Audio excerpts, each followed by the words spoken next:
Le dossier de ce journal est consacré au réseau d'aide spécialisée aux élèves en difficulté, les RASAID, qui sont les grands perdants de la nouvelle carte scolaire. Le nombre de postes pourvus en enseignants spécialisés diminue d'année en année. On les appelle maître G ou maître E. Ils prennent en charge 300 000 enfants chaque année en France. Olivier Duhamel et Najib Benghezala, on regarde. Un maître E, à quoi ça sert? Pour répondre à cette question, rendons-nous à Elbeuf-sur-Andelle. Ce village fait partie des 6 communes que compte le regroupement pédagogique de la Haute-Andelle. Evelyne Vermelaine est une maîtresse E. Elle a toujours travaillé comme enseignante spécialisée. Ici, elle officie dans la salle du conseil municipal. Premier exemple de son action avec les témoignages de la petite Léa, 7 ans, et de son père, Jérôme. J'arrivais pas à trouver les mots, je disais presque n'importe quoi. Depuis une quinzaine de jours, on a constaté que le soir au devoir, aux lectures, etc., il y avait une très très nette amélioration de... Maintenant, elle lit. Et oui, Léa lit, ce n'est pas rien. Quant à Clara, sa prise en charge depuis 2 ans porte enfin ses fruits. Moi, mes soucis, c'était les maths. Fallait toujours besoin d'aide. Et puis, j'y arrivais pas souvent.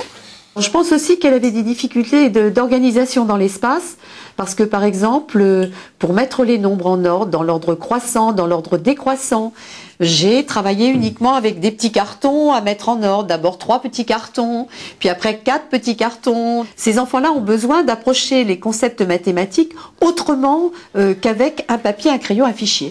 Evelyne prend en charge tous les ans 60 élèves en difficulté au sein du regroupement pédagogique de la Haute-Andelle, mais aussi de l'école de La Feuilly, un groupe scolaire ordinaire. Mais attention, il ne faudrait pas confondre son travail avec le soutien scolaire qui a lieu tous les midis et remplace les cours du samedi matin. Laurent Lesquarche est le directeur du département des sciences de l'éducation à l'université de Rouen. C'est aussi un ancien maître E. Le soutien, ça répond à des difficultés dans les apprentissages scolaires. Alors que les aides spécialisées, c'est des difficultés de l'apprentissage, en général. De la manière d'apprendre. De la manière d'apprendre ou du rapport à ce qu'est apprendre. Une forme de difficulté qui va apparaître sur la lecture en CP quand un enfant est dans ce qu'on appellerait la pensée magique, c'est-à-dire il croit que lire ça s'apprend pas, qu'il n'y a pas de stratégie derrière. Il y a des enfants qui ne voient pas ça et qui croient que le savoir descend un peu de manière magique du ciel. Là, on va travailler pour leur faire prendre conscience que derrière des actions, des résultats, il y a des procédures. Et quand un enfant a compris ça, ça va augmenter ses chances d'arriver en CE1, en CE2, en CM1, à chaque fois qu'il sera confronté à une tâche nouvelle, de chercher à construire les procédures qui permettent de réussir. Lorsque certains enfants n'arrivent pas à ce résultat tout seuls, il leur faut un coup de pouce et donc une aide spécialisée.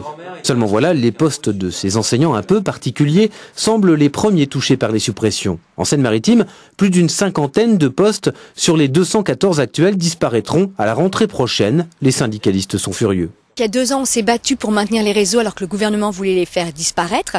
On a gagné pour quelques années, mais ils étaient un petit peu en sursis. Et donc ces personnes-là étaient sur des postes surnuméraires, donc pas sur des budgets, et cette année vont disparaître. Retour à Elbeuf-sur-Andelle. Ça y est, moi j'ai eu l'avis de suppression de mon poste. Evelyne va devoir quitter son poste à la rentrée et certainement retourner dans une classe normale. Le médecin scolaire, il n'y en a jamais eu. Je crois que le premier est à 25 km, quelque chose comme ça. Le psychologue, le premier doit être à 25 km, quelque chose comme ça. Enfin, bon, oui, mais c'est vrai que tout ça, toutes ces structures-là, ça manque énormément au milieu rural. Evelyne avait passé un diplôme pour exercer sa spécialité.